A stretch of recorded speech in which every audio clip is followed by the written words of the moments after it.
हाँ नमस्कार दोस्तों। कल के लास्ट वीडियो में या लास्ट क्लास में मैंने ये 2 सवाल करने के लिए दिए थे आपको, क्या आपने कर लिए? जिससे नहीं हुए वो इधर देखो, इसके सॉल्यूशन इधर है। पहला सवाल ये था, मैंने ये कोण 30 डिग्री दिया था और ये आपतन कोण और परावर्तन कोण पूछा था। तो आपने परावर्तन के नियम में पढ़ा था कि परावर्तन के नियम से कोण I बराबर कोण R, यानी आपतन कोण परावर्तन कोण के बराबर होता है और अभिलंब हमेशा परावर्तक पृष्ठ के लंबवत होता है, ये भी आपको पता है। तो ये कोण कितना है, कितना दिया है क्वेश्चन में? 30 डिग्री। ये कितना हो जाएगा? 90 माइनस 30, यानी कि कोण I कितना हो जाएगा? 60 डिग्री। अब परावर्तन के नियम से कोण I 60 है तो कोण R भी कितना होगा? 60 डिग्री। बहुत ही सिंपल सवाल ये पहला कर लिया होगा। दूसरा सवाल ये था, इसका सॉल्यूशन है, सवाल आपके पास है, पता ही आपको कि एक परावर्तन की घटना में इस आपतित प्रकाश किरण को आगे की ओर बढ़ाया गया था और ये परावर्तित किरण और इस आपतित प्रकाश किरण को आगे बढ़ाया, इनके बीच में बनने वाला कोण पूछा था, यानी विचलन कोण। आपतित प्रकाश किरण का कितना विचलन हुआ? विचलन का मतलब यदि परावर्तक पृष्ठ नहीं होता तो ये आपतित प्रकाश किरण किधर जाती? सीधी जाती, और परावर्तन के कारण इधर मुड़ गई, तो कितनी विचलित हुई अपने मूल पथ से, तो वो एंगल निकालना था, वो कोण निकालना था। तो वो देखो, ये विलंब था, इसको मैंने आगे बढ़ा लिया और ये परावर्तित प्रकाश किरण थी, इसको भी मैंने आगे बढ़ाया। तो शीर्ष अभिमुख कोण से ये 30 डिग्री कोण दिया था आपतन कोण, ये भी कितना हो जाएगा? 30 डिग्री। ठीक, ये 30, तो टोटल कितना बनता है? पृष्ठ के साथ अभिलंब कितना बनाता है? 90 डिग्री। तो ये बचा हुआ कोण, इतना कोण, ये कोण कितना हो जाएगा? 90 माइनस 30, क्योंकि 30 कम हो जाएगा ना 90 में से, तो 90 माइनस 30 से कितना बचेगा? 60 डिग्री। ठीक, और इधर परावर्तन के नियम से ये 30, तो ये भी कितना? 30। आपतन कोण 30 तो परावर्तन कोण भी 30। अब टोटल अभिलंब परावर्तक पृष्ठ के साथ कितना बनाता है? 90। और परावर्तित प्रकाश किरण कितना बना रही है? ये 30 कम कर दो, 90 माइनस 30 यानी 60। टोटल विचलन कोण कितना होगा? यानी आपकी प्रकाश किरण कितनी विचलित हो गई? 60 प्लस 60 यानी 120 डिग्री। तो विचलन कोण कितना आ गया? 120 डिग्री। ठीक है, देखो ये 2 क्वेश्चन हो रहे हैं परावर्तन के लिए। ये परावर्तक पृष्ठ है जिस पे कोई प्रकाश किरण अभिलंबित आपतित हो रही है ना, तो वो किस प्रकार परावर्तित होगी? अभिलंबित ही परावर्तित होगी। तो इस घटना में आपतन कोण I और परावर्तन कोण R का मान ज्ञात करो। तो बताओ क्या होगा? आपतन कोण I और परावर्तन कोण R का मान क्या होगा? बराबर होगा, ये तो सबको पता है। परावर्तन की घटना में किसी भी सरफेस पे, चाहे समतल हो, खुरदरा हो, गोलीय सरफेस हो, सभी पर परावर्तन नियम लागू होता है, सभी सतहों पर, यानी कोण I बराबर कोण R होता है। ये तो ठीक है बात, कोण I बराबर कोण R होगा, लेकिन कोण I का मान होगा कितना? वो देखो, आपतन कोण हमेशा आपतित प्रकाश किरण और अभिलंब के बीच बनता है, और इस परावर्तन घटना में आपतित प्रकाश किरण तो अभिलंब के अनुदिश ही आपतित हो रही है। भाई जिधर अभिलंब क्या होता है? परावर्तक पृष्ठ के लंबवत, और आपतित प्रकाश किरण भी यहीं से, यानी अभिलंबित ही आपतित हो रही है। तो आपतित प्रकाश किरण और अभिलंब के बीच बनने वाला कोण कितना हो जाएगा? हाँ, 0 डिग्री। कोण I बराबर कितना हो जाएगा? 0 डिग्री। तो परावर्तन के नियम से कोण R बराबर भी 0 डिग्री, तो कोण R बराबर कितना हो जाएगा? 0 डिग्री। ठीक है, अब ये एक सवाल है, ये गोलीय सरफेस है जिस पे मैंने परावर्तन की घटना प्रदर्शित की, यानी एक प्रकाश किरण यहाँ से टकराकर इस तरह से परावर्तित होती है। तो इस घटना में यदि आपको अभिलंब बनाना पड़े तो अभिलंब किस तरह से ड्रॉ करोगे? अभिलंब खींचने के लिए गोलीय सरफेस पे उस गोले की त्रिज्या खींचो, यानी अभिलंब हमेशा गोले का त्रिज्या होगी। त्रिज्या यानी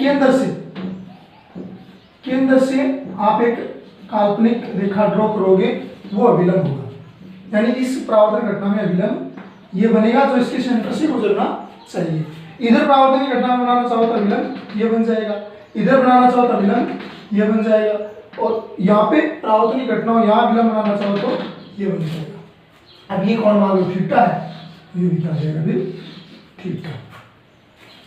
ठीक है, तो ये दो सवाल।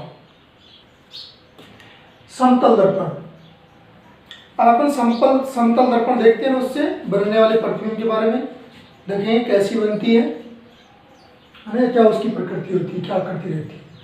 तो कांच की एक समतल पट्टिका हो, यानी स्लेब हो, कांच मतलब जिसके आर पार आपको दिखता है, कांच समझ गए होंगे। समतल पट्टिका हो तो उसके एक सतह पर चाहे इधर एक परावर्तक पॉलिश कर दी जाए।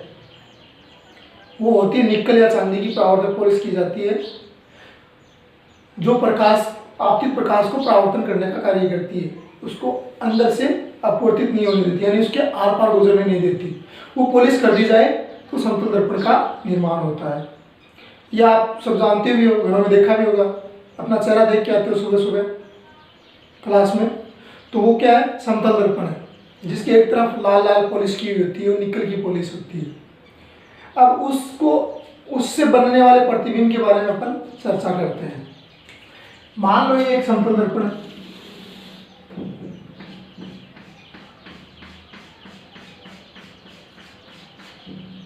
जो डॉटेड दिखा रहा हूँ उसकी इस पृष्ठ पे परावर्तक पॉलिश की हुई, और ये इधर वाला पृष्ठ, यानी इस पृष्ठ पे तो परावर्तक पॉलिश की हुई है, और इधर वाला पृष्ठ क्या करेगा, परावर्तन का कार्य करेगा, है ना।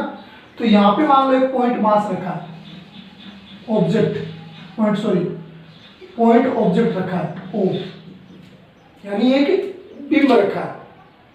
इसका प्रतिबिंब इसके अंदर बनेगा, और कहाँ बनेगा वो आपको पता ही है।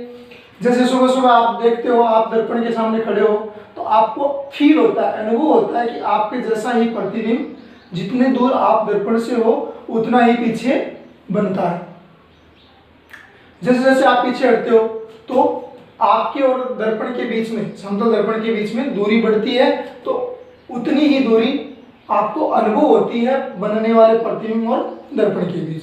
जैसे जैसे आप आगे बढ़ते हो तो वो बिंब भी दर्पण की ओर अंदर से दर्पण की ओर बढ़ती है, और आप भी बढ़ते हो। तो आपको पता ही है, आपका जैसा का जैसा प्रतिबिंब आपको समतल दर्पण में दिखता है। ये मान लो लेंथ है L, यानी इस दर्पण से ये L दूरी पे जो इमेज बनेगी, यानी बिंब बनेगी, वो भी कितनी दूरी पे बनेगी, L दूरी पे ही अंदर बनेगी दर्पण में, है ना। और कैसी होती है, आभासी होती है, यानी उसे पर्दे पे प्राप्त नहीं किया जा सकता।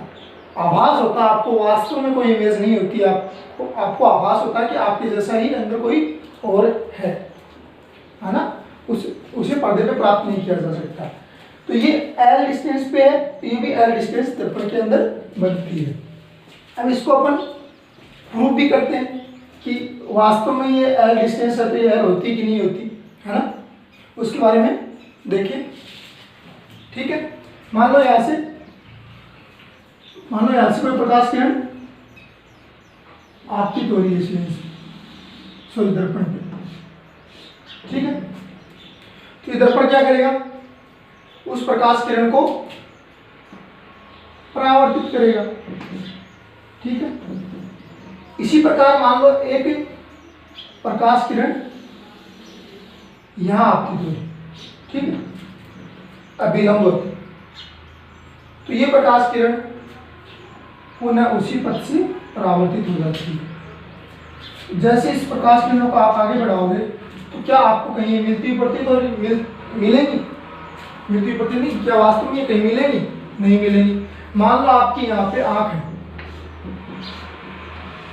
नेत्र, आपकी नेत्र, आप यहाँ से इसको देख रहे हो, तो आपको ये आने वाली प्रकाश किरणें क्या लगेंगी कि ये आने वाली प्रकाश किरणें कहीं यहाँ से आपतित हो रही हैं आपकी नेत्र पे, यानी आपको आभास होगा, फील होगा ये प्रकाश किरणें यहाँ से आ रही है।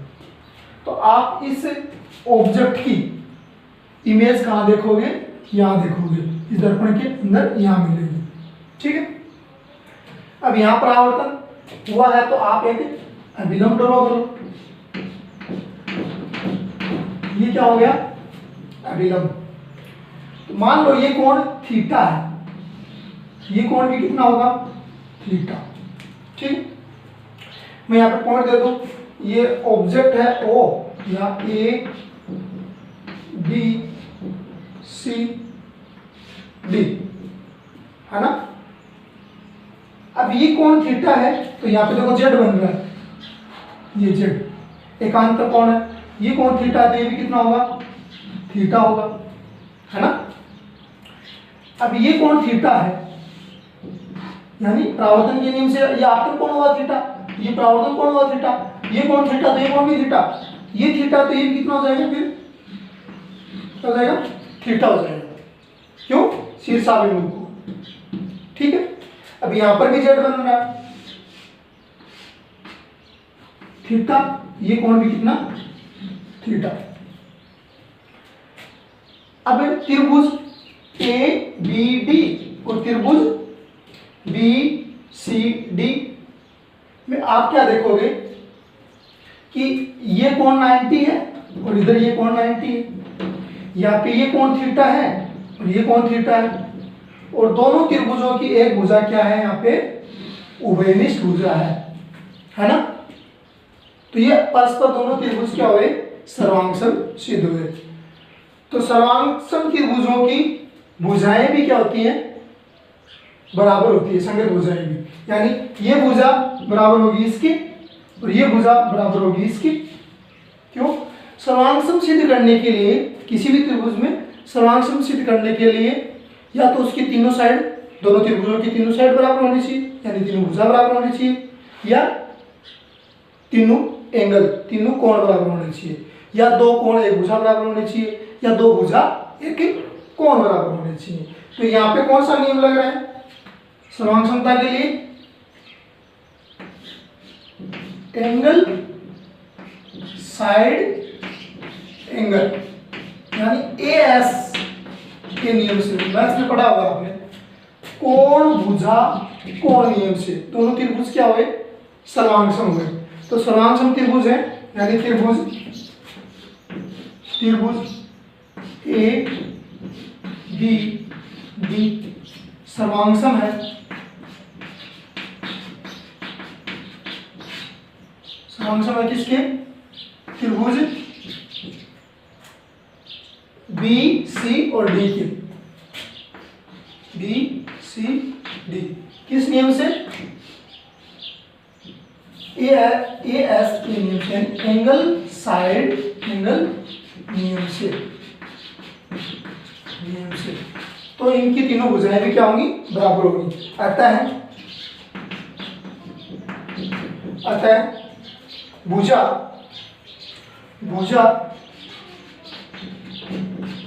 ओडी बराबर होगी भुजा डीसी के, भुजा डीसी के।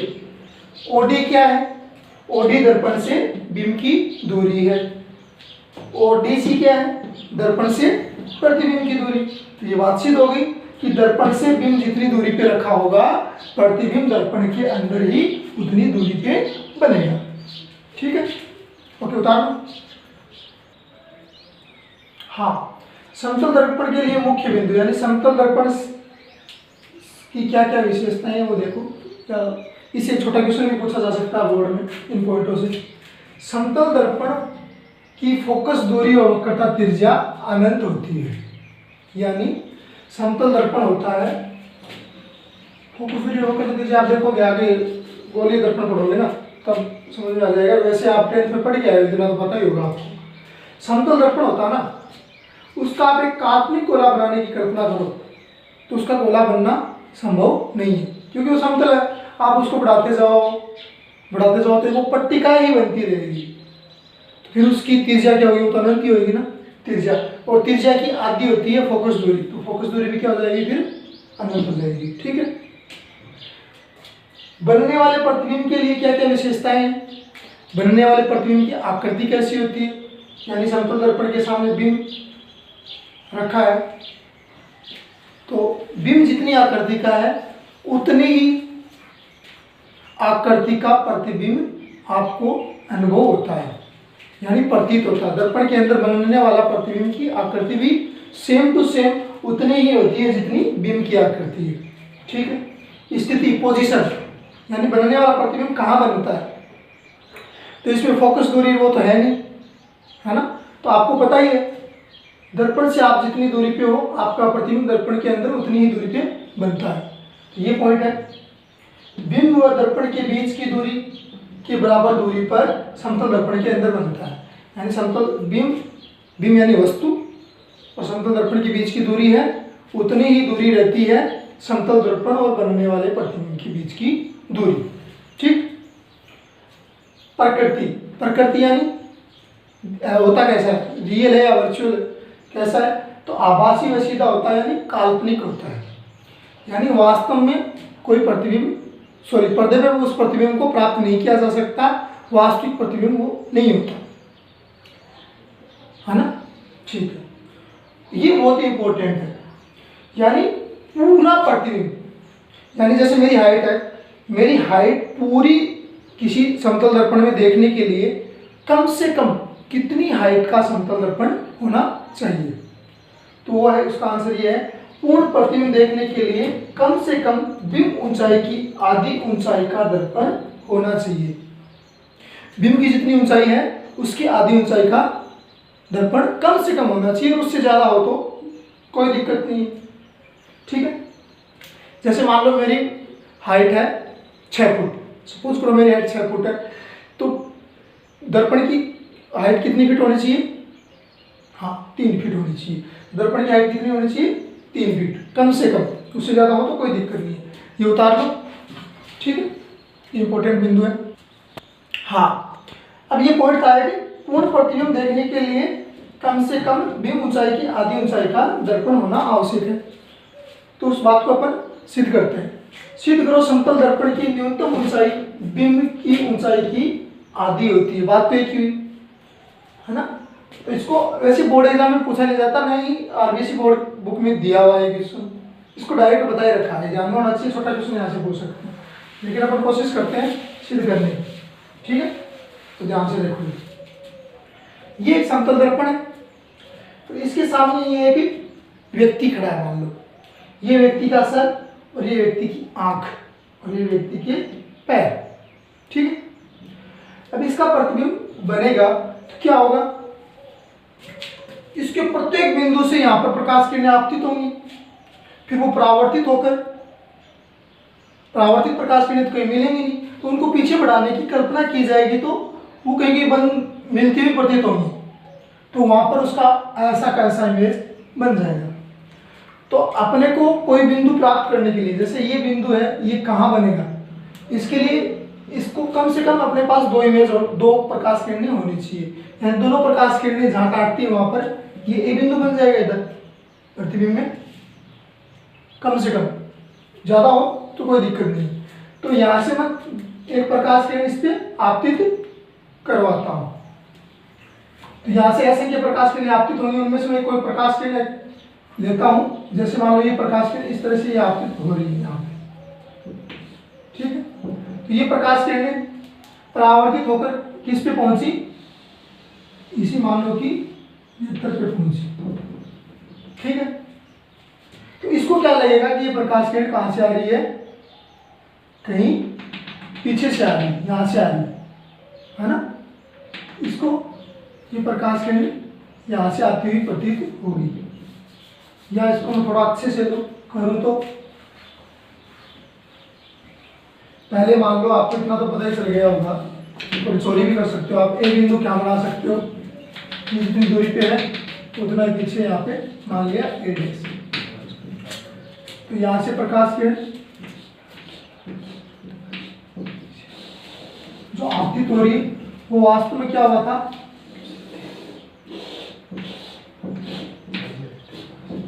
यहाँ से परावर्तित हुई, यानी प्रकाश किरण यहाँ से परावर्तित होकर यहाँ पहुंची थी और इसी व्यक्ति को क्या लग रही है कि प्रकाश किरण यहाँ से आ रही है। ठीक है, इसी प्रकार एक प्रकाश किरण यहाँ से आपतित हो रही हो, जैसे मान लो ये सी बिंदु है, आपको पता है सी बिंदु जितनी दूरी पे उतना ही पीछे बनेगा, थोड़ी सी चोरी भी कर सकते हो, इसकी चोरी कर ली तो सी, ये क्या बन जाएगा यहाँ पे सी डैश।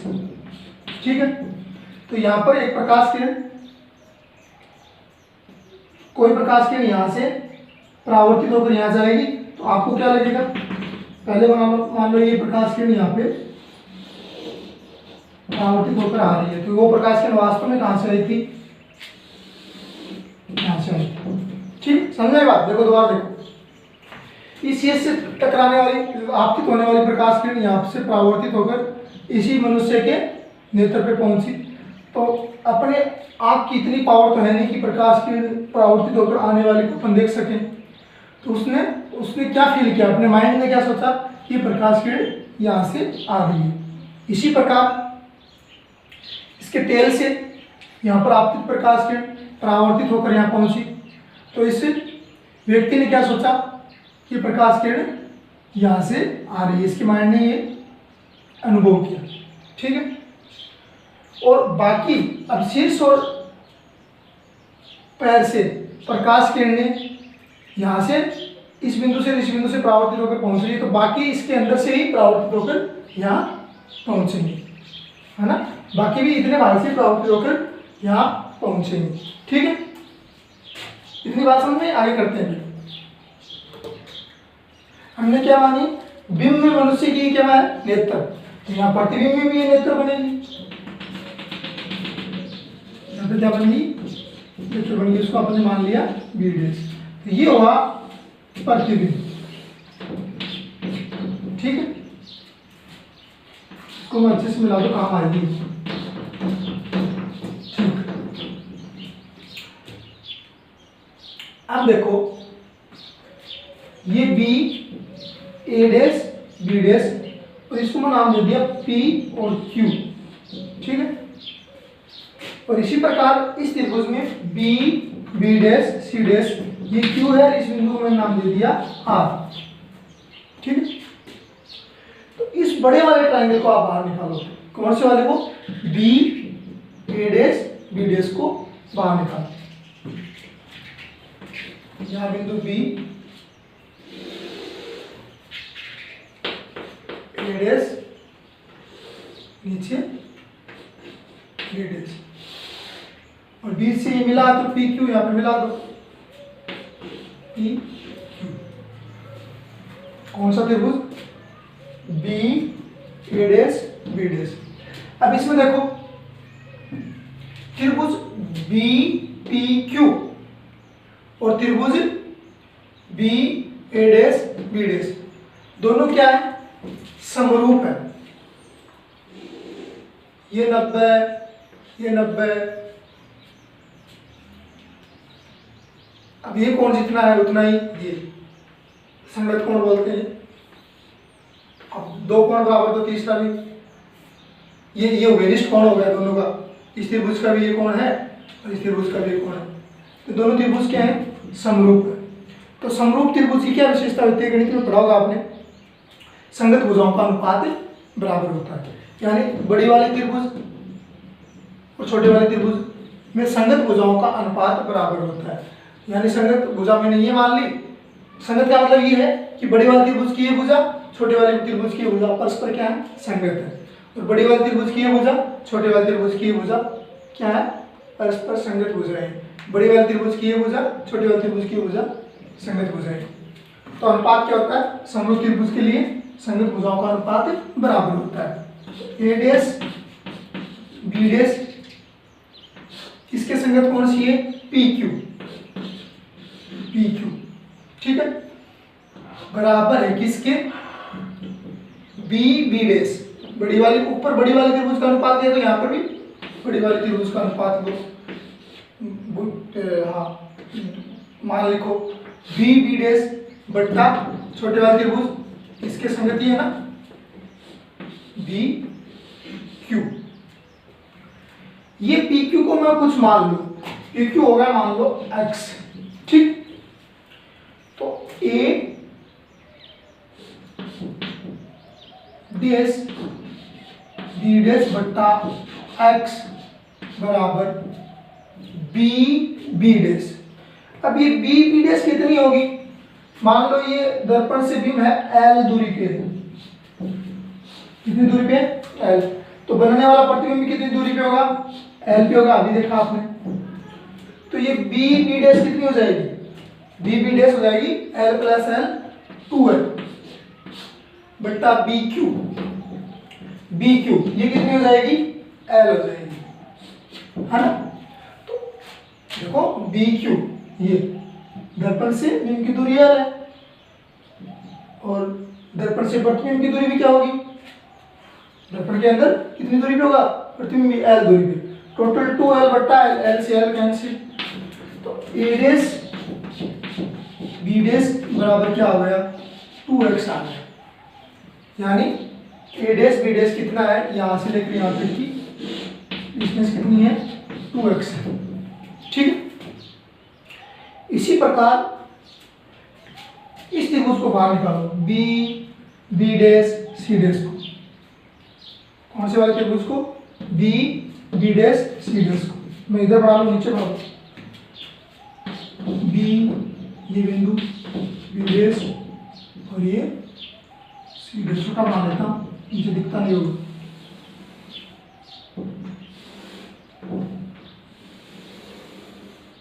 ये हो गया, इस ये बीच में मिला दिया, हो गया मान लो पी क्यू।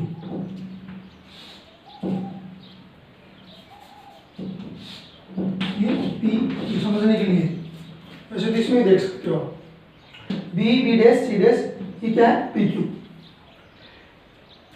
ये त्रिभुज भी छोटे वाले त्रिभुज यानी बी क्यू आर और B B dash C dash परस्पर क्या है? समरूप है। एक कोण उभयनिष्ठ हो गया, ठीक। ये कोण 90 डिग्री, ये कोण भी 90 डिग्री, तीसरा भी बराबर हो गया, है ना।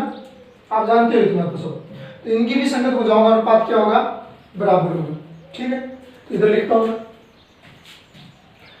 वही लो B dash B sorry C dash, B dash C dash है ना, बी डैश सी डैश।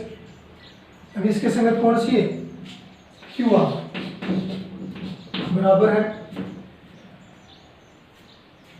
बड़ी वाली भुजा B B dash, B B dash बट्टा बी क्यू, बी क्यू, ठीक है। अब इसको मैं x माना था, इसको मैं मान लूँ y है, यानी यहाँ से लेकर यहाँ तक की डिस्टेंस क्या है? क्यू आर कितनी है? y मान ली मैंने, कोई दिक्कत नहीं। तो यहाँ पे मान रख दो बी डैश सी डैश बट्टा y, दिख रहा है, ठीक है। B dash B B B dash, B B dash कितना है? पता ही है 2l है, ये l तो 12 हो गया ना, 12। बी क्यू कितना है? बी क्यू ये बी क्यू, ये कितनी है? कैंसिल कर दो। तो बी डैश सी डैश बराबर क्या आ गया? 2l। B dash C dash ये कितना है? 2l, ठीक है। अब आपको पता ही है कि समतल दर्पण के सामने से बीम की जितनी ऊंचाई है उससे बनने वाले प्रतिबिंब की ऊंचाई भी कितनी होगी? उतनी ही होगी। तो ये 2x ये है, 2y ये है, दोनों किसके बराबर होंगी? बीम ऊंचाई की। बीम ऊंचाई मैंने मान ली h, बीम ऊंचाई कितनी है? h। तो 2x प्लस 2y बराबर हो गया किसके? h के, है ना। अरे भाई ये 2x है, ये 2y है, ये बीम की ऊंचाई के बराबर होंगे कि नहीं होंगे? होंगे ना। समतल दर्पण से बीम की ऊंचाई के बराबर ही प्रतिबिंब की ऊंचाई होती है, बनने वाले प्रतिबिंब की ऊंचाई, ठीक है। तो यहाँ से 2 ले लिया मैंने कॉमन, अंदर बचा x प्लस वाई बराबर क्या आ गया? h, और x प्लस वाई बराबर क्या आ गया? h बट्टा 2, h बट्टा, चलो ये दिख रहा है, नीचे वाला मैं मिटा रहा हूँ, यहाँ लिख रहा हूँ, यहाँ देखो दिख रहा होगा, ठीक है। यानी 2x प्लस 2y बराबर h, तो 2 कॉमन ले लिया, x प्लस y बराबर कितना आ गया? इधर लिखा हूँ, तो x प्लस y बराबर आ गया h बट्टा 2, x प्लस वाई, यानी x प्लस वाई, ये कितना है एच बटा 2। और प्रतिबिंब में काम आने वाला दर्पण का हिस्सा इतना ही है, बाकी मिटा दो बोले। ये किस काम का, इधर वाला मिटा सकते हो आप, ये यानी इतना ही दर्पण पूर्ण प्रतिबिंब बनाने में काम आ रहा है, इतना। ये एच है तो एच बाई 2 का, तो ये बात सीधा होगी, ठीक है। बोर्ड एग्जाम में नहीं पूछा जाता, लेकिन किताब में सीधा दिया तो अपना कराने का काम है। देखो देख लेना एक बार, है ना, ठीक है। देखो दो समांतर समतल दर्पण रखे हो मान लो, उनके बीच कहीं पर भी उनके बीच कोई बिंब रखी है, तो उससे कितने प्रतिबिंब बनेंगे दोनों दर्पणों में, ये क्वेश्चन है। जैसे मान लो ये समतल दर्पण, ठीक है, और इसके समांतर 180 डिग्री कोण पे एक और समतल, ये दोनों आपस में 180 डिग्री कोण पे हैं। इनके बीच में ऑब्जेक्ट, ये एक बिंब रखी है, तो इसके कितने प्रतिबिंब बनेंगे, इसके अनंत प्रतिबिंब बनेंगे। कैसे है देखो, ये मान लो यहाँ से सपोज करो 1 सेंटीमीटर दूरी पे मान लिया ऐसे, तो एक बार नाम दे दूँ, ये M1 मिरर हो गया, ये M2 मिरर हो गया। तो ये 1 सेंटीमीटर पे है, तो इधर इसके अंदर भी इमेज, फर्स्ट इमेज कितनी दूरी पे बनेगी, 1 सेंटीमीटर दूरी पे बनेगी, ठीक है। इसी प्रकार इस दर्पण से, इस समतल दर्पण से भी मान लो ये 1 सेंटीमीटर दूरी पर ही है, तो प्रतिबिंब कितना, थोड़ा बहुत इधर कुछ दूर हो चलेगा, मान लो ये 2 सेंटीमीटर हो, ये 3 सेंटीमीटर हो, कोई फर्क नहीं पड़ेगा। ये किधर बनेगी, इस दर्पण के अंदर, ये मान लो I2 इमेज होगी, कितनी दूरी पे, 1 सेंटीमीटर दूरी पे ही। अब इतना तो सबको पता है। अब ये इमेज इस दर्पण के लिए ऑब्जेक्ट का काम करेगी, यानी इस इमेज से इसमें एक और इमेज बनेगी। तो ये इमेज इस बिंब की, इस दर्पण की तो ये इमेज है, लेकिन इस दर्पण के लिए ये काल्पनिक ऑब्जेक्ट हो गया। इस काल्पनिक ऑब्जेक्ट का इसके अंदर और इमेज बनेगी। ये यहाँ से कितनी दूरी पे देखो, 1 सेंटीमीटर, 1 सेंटीमीटर, 1 सेंटीमीटर, 3 सेंटीमीटर पे है ना। तो पीछे, सॉरी अंदर, दर्पण के अंदर कितनी दूरी पे, 3 सेंटीमीटर दूरी पे इसकी इमेज बन जाएगी, जिसका नाम दे दिया मैंने I3। इसी प्रकार ये वाली इमेज M2 दर्पण की जो इमेज है, वो इस दर्पण के लिए काल्पनिक ऑब्जेक्ट का काम करेगी। यानी इस दर्पण से ये इमेज कितनी दूरी पे है, 1 सेंटीमीटर, 2 सेंटीमीटर, 3 सेंटीमीटर। तो इसकी इमेज इस दर्पण के अंदर कितनी दूरी पे बनेगी, 3 सेंटीमीटर पे। ये मान ली I4, कितनी सेंटीमीटर, 3 सेंटीमीटर। इसी प्रकार ये पैटर्न चलता रहेगा। ये इमेज इस दर्पण के लिए क्या होगी, ऑब्जेक्ट हो गई। तो कितनी दूरी पे है, 1, 2, 3, 5, तो 5 सेंटीमीटर दूरी पे पीछे यहाँ पे एक और इमेज बन जाएगी, इसका नाम दे दिया मैंने I5। कितनी दूरी पे, 5 सेंटीमीटर दूरी। इसी प्रकार ये वाली इमेज इस दर्पण के लिए काल्पनिक ऑब्जेक्ट हो जाएगा। कितनी दूरी पे है भैया, 3, तो ये है 2, ये 5, तो 5 सेंटीमीटर इस दर्पण के अंदर यहाँ पे I6। ये पैटर्न चलता रहेगा इस तरह से। जब दो समांतर दर्पण के मध्य कोई बिंब या वस्तु रखी हो, तो उससे बनने वाले प्रतिबिंब अनंत होते हैं। इसका आपने देखा भी होगा, कई बार नाई की दुकान पे जाते हो तो सामने दर्पण लगा है और पीछे दर्पण लगा है, तो आप कटिंग करवाते हो तो आपकी बहुत सारी बुद्धि दिखती है पीछे, और बहुत सारे आपको चेहरे दिखते हैं। हाँ ये जरूर है, उनकी चमक कम होती जाती है। जब जैसे जैसे प्रतिबिंब आगे बढ़ते हैं तो उनकी चमक कम होती जाती है, क्योंकि समतल दर्पणों द्वारा भी कुछ प्रकाश किरणों का अवशोषण कर लिया जाता है। ठीक है, आज के लिए धन्यवाद, इतना ही काफ़ी है।